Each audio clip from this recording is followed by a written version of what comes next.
So if you're watching this video, you're interested in depression and mental health, and today I'm talking to you about the emotion of shame.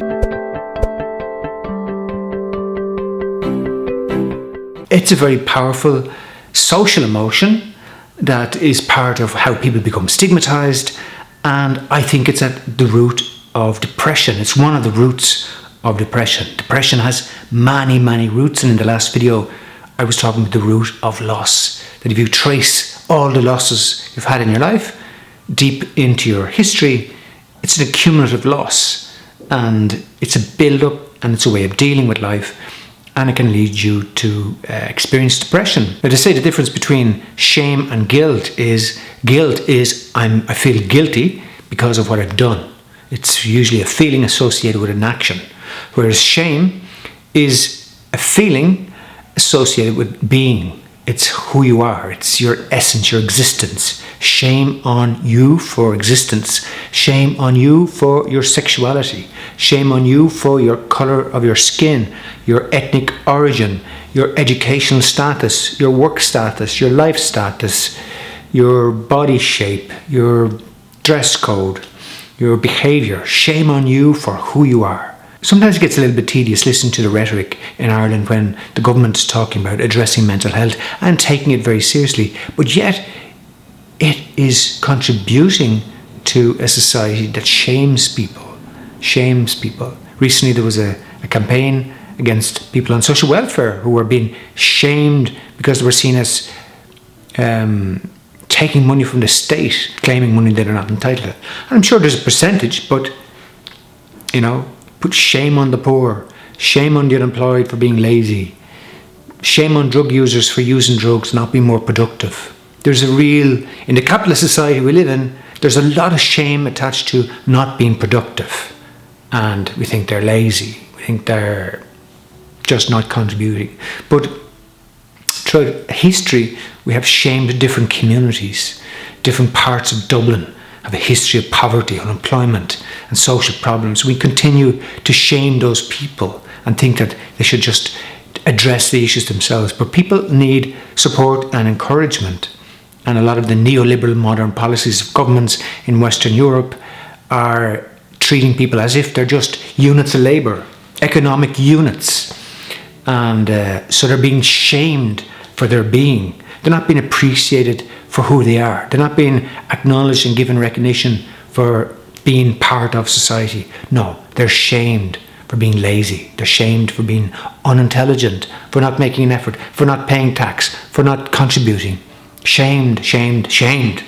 But this sprinkling of shame on society ripples down into people's hearts and souls, and it's carried on from generation to generation. Shame goes back in history, how oppressors treat the oppressed, how Ireland has been treated by our oppressor. We have been oppressed by different nations, and most recently the English nation has been our oppressor. The English were our oppressor for 600 years until we liberated ourselves through 1916 and 1922, a civil war. We fought with ourselves before we could resolve it. Then we handed power over to the church. We allowed the church then to be powerful, controlling and dominant in society, and it continued the role of shaming people because of their bodies. The Catholic Church has done a lot of harm to people by shaming their bodies. The body is seen as a source of sin, original sin. This has brought a lot of shame. So the Catholic Church has been our second oppressor, and here we are today in 2017. We can't blame the church, we can't blame the English. So we've internalized this oppressor's view of ourselves. And we're still struggling. We're kind of getting there. We're on the way of shedding these layers of shaming. But there's years and years of shaming that has gone into constructing us Irish. We have a big problem with alcohol, which is a way of coping with that deep-rooted shame. We have a big problem with mental health, with suicide, and all of these issues are interconnected. They're not separate issues. Suicide is very deeply connected with the experience of shame.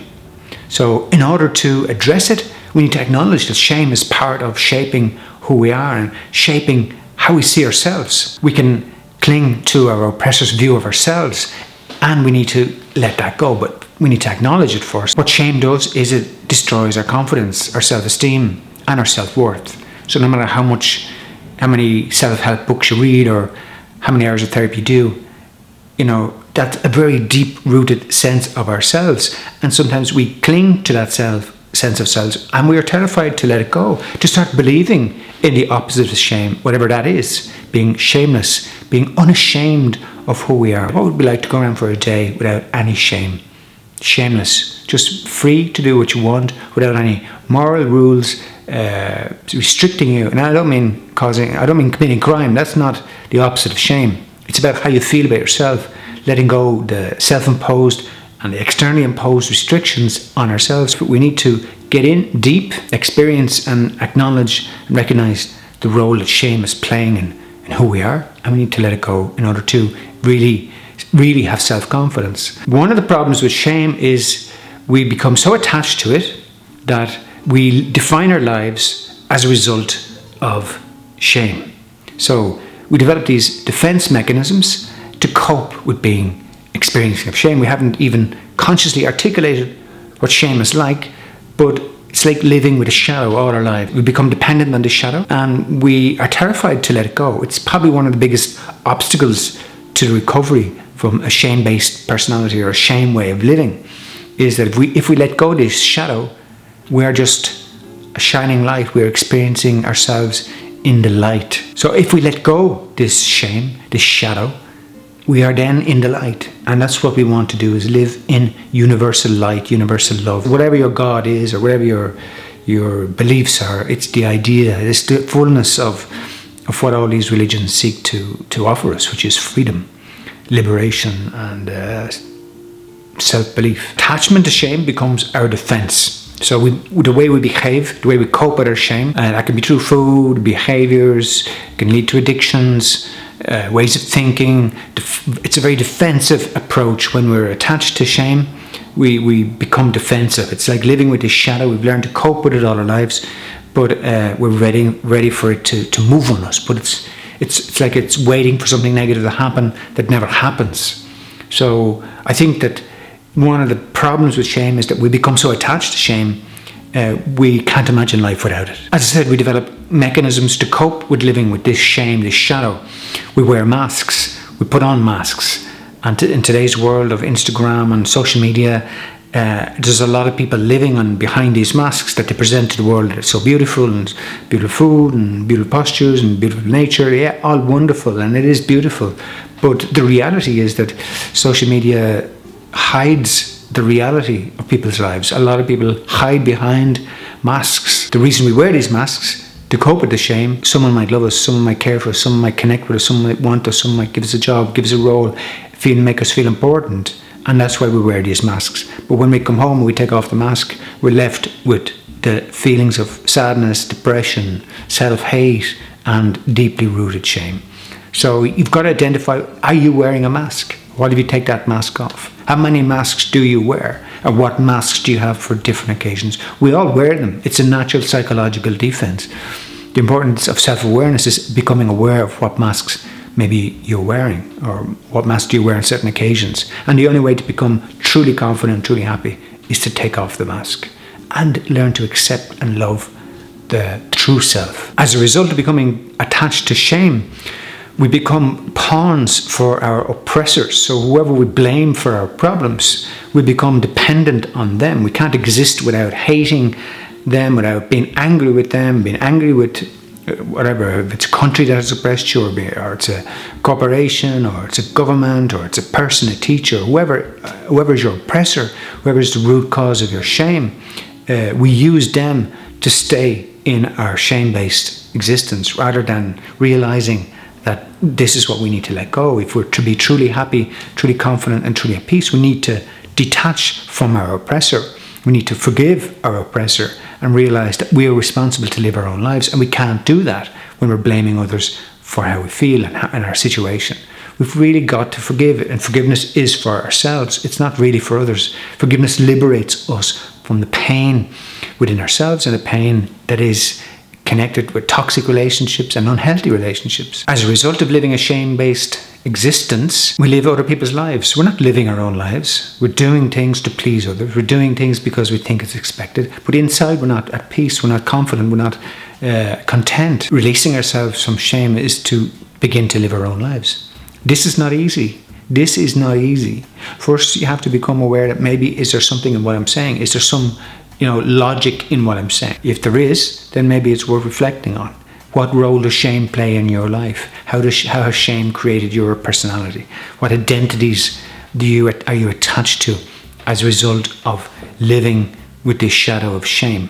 Because if we scrape away all the layers, if we take off all the masks, if we allow light to really penetrate deep within us, then we're going to experience deep love and deep peace and inner peace and happiness and confidence, and it's quite liberating. If we lived our lives out of love, forgiveness and compassion, we will truly experience peace and the meaning of life. So we need to loosen our grip on our pain and on our shame.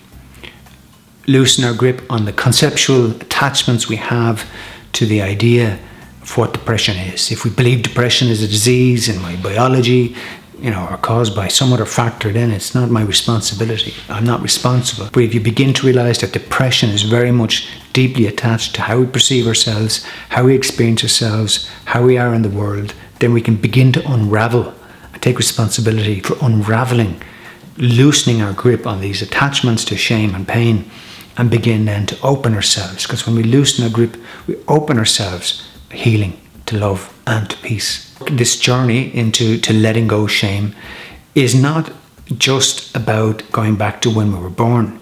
This work is intergenerational. We need to go back to the previous generation and what shame did our fathers and mothers and grandmothers and grandfathers carry and great-grandparents carry. Because this shame is intergenerational. It's deep within our being, in our deep spirit as people.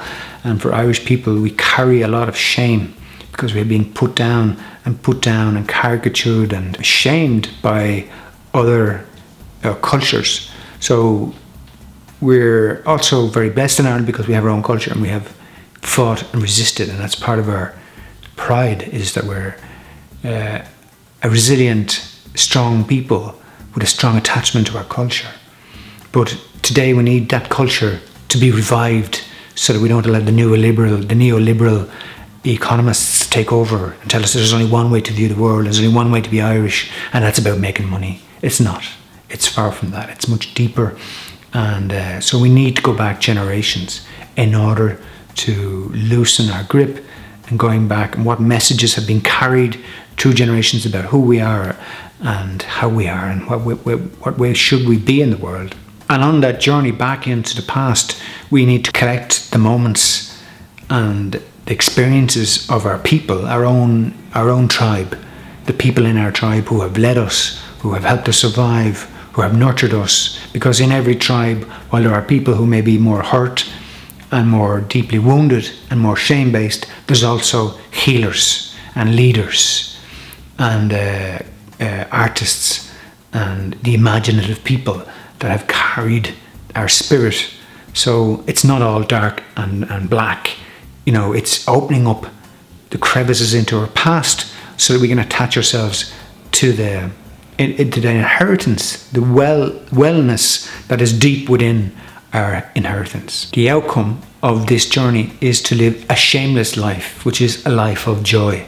And that's something that I'm trying to work on in myself, in my own life, is to live out of joy, to live a life of joy, which is joy is a deep happiness.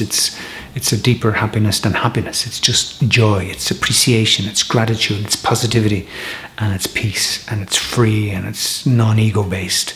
And that's one of my intentions for myself, is to clear away any shame in my own life and to allow joy to bubble up from the deep well within. We need to do this not only individually, but collectively. It's not work that you can do on your own and come out and just survive. This is work we need to do with others, with our immediate family, our friends, our partners, our families, our extended families, our communities, our societies, our nations, and our international nations, whatever, it's the global consensus, that if we don't have a global consensus about how to live in the world, we are going to destroy the world and everyone in it, because that's what we're doing, slowly and slowly and slowly.